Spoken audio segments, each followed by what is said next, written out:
नमस्कार। आज हम लोग संस्कृत में आश्रमण पाठ पढ़ेंगे। इस पाठ के माध्यम से हमको प्राचीन काल में शिक्षा व्यवस्था के बारे में जानकारी दी गई है। गुरुकुल के बारे में विस्तार से बताया गया है। गुरुकुल के नियमों के बारे में बताया गया है, जो कहीं कहीं आज भी प्रचलित है। अस्माकं प्रदेशस्य सीतापुर जनपदे नैमिषारण्यं प्राचीनम तीर्थस्थलम अस्ति। हमारे प्रदेश के सीतापुर जनपद में नैमिषारण्य नामक प्राचीन तीर्थस्थल है। तत्र एकस्मिन् आश्रमे ऋषयः मुनयः गुरवः कवयः छात्राश्च निवसन्ति स्म। आश्रम में ऋषि, मुनि, गुरु, कवि और छात्र निवास करते थे। आश्रमस्य विशाले परिसरे अश्वत्थ, वट, निम्बासु वृक्षाणां गहना छाया भवति स्म। आश्रम के विशाल परिसर में अश्वत्थ, पीपल, वट, बरगद, नीम, अशोक वृक्षों की गहन अर्थात घनी छाया भवति स्म, छाया व्याप्त थी। आश्रम के विशाल परिसर में अश्वत्थ, बरगद, नीम, अशोक वृक्षों की घनी छाया व्याप्त थी। तत्र फलशालिनः आम्र अम्ल पनसः पेरु वृक्षापि विपुलाः सन्। वहाँ फलों में आम, अम्लक अर्थात आम्र, पनस अर्थात कटहल, पेरु अर्थात अमरूद, वृक्षा के वृक्ष भी विपुल अर्थात अधिक आसन थे, अधिक मात्रा में व्याप्त थे। वहाँ फलों में आम, आंवला, कटहल, अमरूद के वृक्ष भी अधिक मात्रा में थे। एवं वृक्ष तत्र पर्यावरण शुद्धम आसीत्। इन वृक्षों से वहाँ का पर्यावरण शुद्ध था।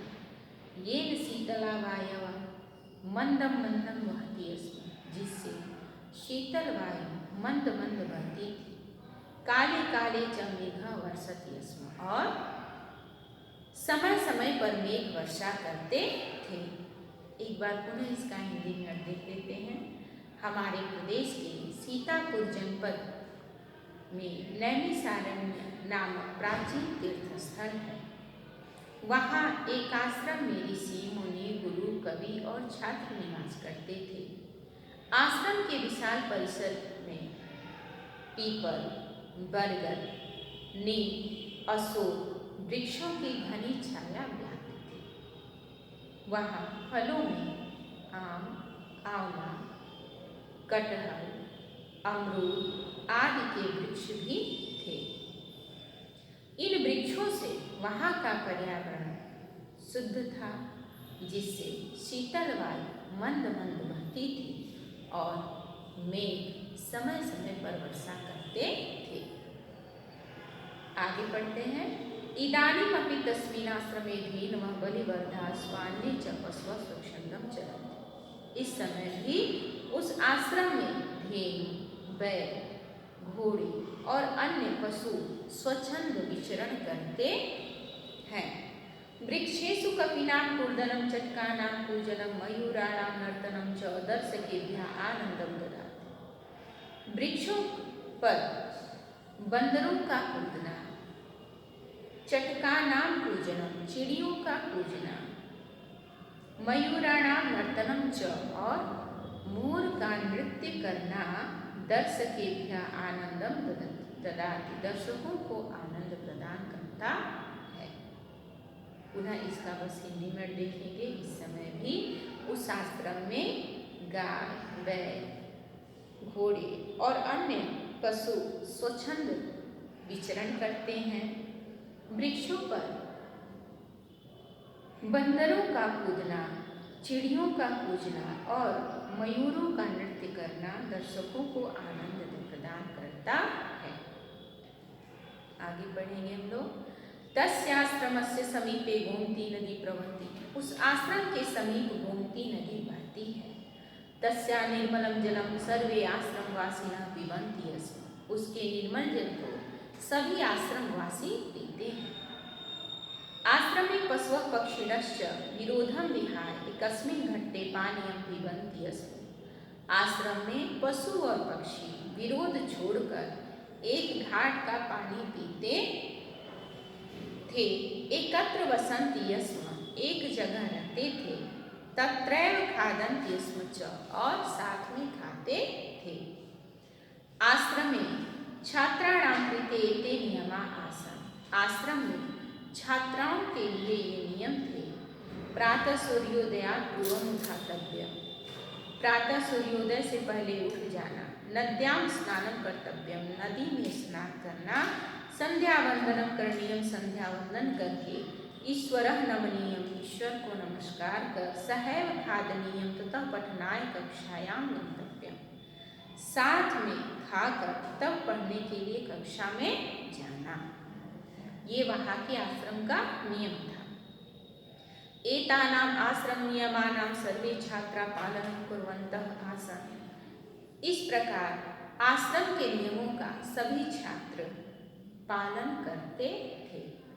एक बार इसका हिंदी में केवल अर्थ। उस आश्रम के समीप गोमती नदी बहती है। उस निर्मल जल में सभी आश्रमवासी पानी पीते थे।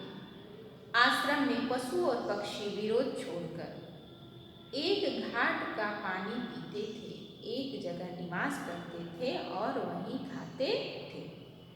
आश्रम में छात्राओं के लिए ये नियम थे। प्रातः सूर्योदय से पहले उठिए, नदी में स्नान कर, संध्या वंदन कर, ईश्वर को नमस्कार कर, साथ में खाकर तब पढ़ने के लिए विद्यालय जाना।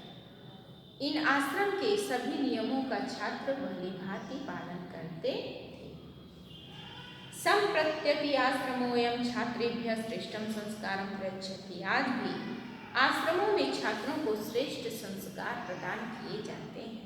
तत्र जातिगतं भेदभावं विना सर्वे निवसन्ति, वहाँ जातिगत भेदभाव के बिना सभी लोग निवास करते हैं। स्वास्थ्य संवर्धनाय व्यायामस्य योगस्य प्राकृतिक चिकित्सायाश्च शिक्षणं प्रचलित, स्वास्थ्य के विकास के लिए व्यायाम, योग और प्राकृतिक चिकित्सा का शिक्षण प्रचलित है। स च आश्रमः त्यागं तपस्या परोपकारं उदारतां च शिक्षयति, और वह आश्रम त्याग, तपस्या, परोपकार और उदारता की शिक्षा देता है। पुनः इसका हिंदी में अर्थ सुन लीजिए। आज भी आश्रमों में छात्रों को श्रेष्ठ संस्कार प्रदान किए जाते हैं। वहाँ जातिगत भेदभाव के बिना सभी लोग रहते हैं।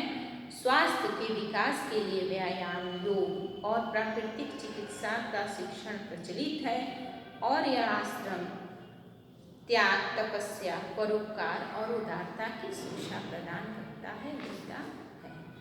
इस प्रकार आपका आश्रम पाठ पूरा हुआ। इसका शब्दार्थ आप लोग निश्चित रूप से याद करिए।